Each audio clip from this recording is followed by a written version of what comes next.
Assalamualaikum dan salam sejahtera. Hai kawan-kawan, bersiaran langsung dari dataran perhimpunan SK Nilai Impian. Saya Syakira, wartawan Impikas TV. Bermula 13 hingga 16 Julai 2026, sekolah kita sedang hangat mengadakan sambutan Minggu Kerjaya yang dianjurkan oleh Unit Bimbingan dan Kaunseling. Nak tahu apa aktiviti yang dijalankan? Jom ikuti liputan saya. Di belakang saya sekarang sedang berlangsungnya pameran kerjaya badan beruniform sempena Minggu Kerjaya tahun 2026. Antara badan beruniform yang turut hadir ialah PDRM, Jabatan Bomba dan Penyelamat Malaysia dan JPAM.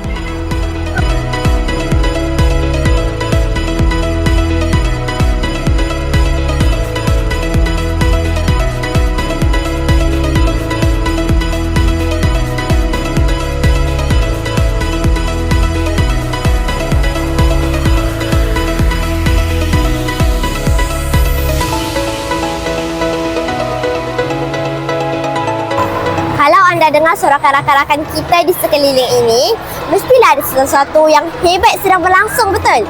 Ya, acara yang paling ditunggu-tunggu sedang bermula, iaitu demonstrasi anjing pengesan K9. Jom kita saksikan ketangkasan dan kepintaran anjing yang terlatih ini.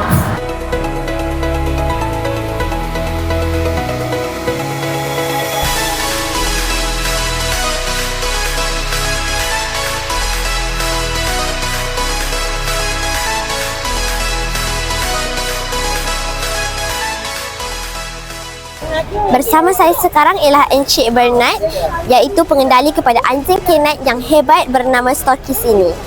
Tuan, boleh kongsikan berapa lamakah masa yang diambil untuk melatih seekor anjing pengesan sehingga menjadi begitu hebat seperti tadi? Okey, untuk makluman semua, untuk anjing K9 ni kita ambil daripada, macam saya punya anjing daripada India. Anjing ni telah dilatih di India, maksud dia separuh latihan lah, dan dibawa ke Malaysia bersama dengan trainer dari India tu ataupun overseas lah, dan dilatih bersama kami dalam sebulan tempoh bersama overseas trainer tu, dan kemudian kami punya jurulatih di Ibu Pejabat sendiri akan latih kami selama sebulan lagi. Terima kasih. Apakah cabaran paling besar dalam menjaga dan bekerjasama dengan unit K9 ini? Cabaran paling besar bagi saya ialah kekangan kerja lah, kekangan, sebab kita pun selain daripada jaga anjing, kita ada buat kerja lain, kerja-kerja luar, dan selain tu sekarang pun modus operandi untuk penjuru depan dadah ni pun berubah-ubah lah. Baiklah, untuk soalan terakhir, apakah pesanan atau nasihat Tuan kepada murid-murid SK Nilai Impian yang mungkin bercita-cita ingin menyertai unit istimewa ini?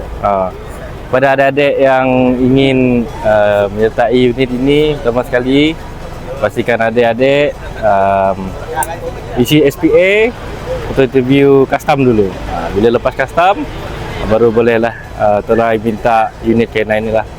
Baiklah, terima kasih Tuan. Sama.